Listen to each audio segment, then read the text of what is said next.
जैसे दो बड़े आंदोलन हुए, उसमें हरियाणा की बड़ी अहम भागीदारी थी। पहले किसान आंदोलन की बात करूँगा। क्या हासिल मानते हैं आप इस आंदोलन का? किसान आंदोलन की सबसे बड़ी राजनीतिक जीत तो ये थी हुँ, कि शायद पहली बार प्रधानमंत्री मोदी जी ने हुँ, अपना कोई इतना बड़ा फैसला जो उन्होंने लिया हो, उसको वो वापस लेने पे मजबूर हुए। दूसरा उससे ये हासिल हुआ कि मेरे ख्याल से देश की आज़ादी के बाद पहली बार हुँ, इतना बड़ा एक आंदोलन जो करीब 11 साढ़े 11 महीने चला और जिनका जो गांधीयन स्टाइल ऑफ मूवमेंट था चलाने का, वो अपनाया गया। हुँ, क्योंकि आज के ज़माने में लोगों में पेशेंस नहीं है ज़्यादा, खासतौर पे युवा वर्ग में बहुत कमी है।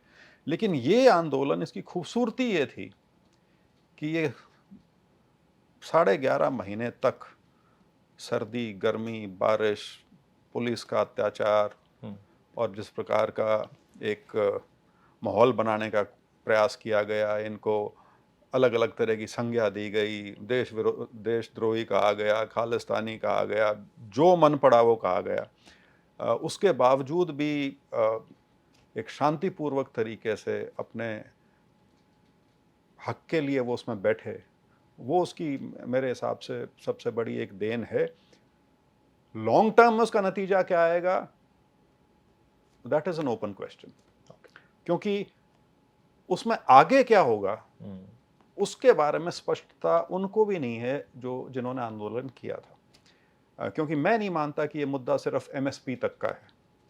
एमएसपी उसका एक बहुत छोटा हिस्सा है।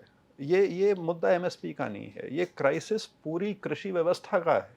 हुँ, और इसका तोड़ जो है, जो मौजूदा व्यवस्था जो बनी हुई है पिछले 40 साल, 50 साल से, वो शायद अब उसको एड्रेस करने में कामयाब नहीं है। तो लेकिन आगे जाएगा कहाँ, किसान की बेहतरी कैसे हो सकती है, उसके ऊपर नया विचार कम से कम मुझे अभी तक नज़र नहीं आया।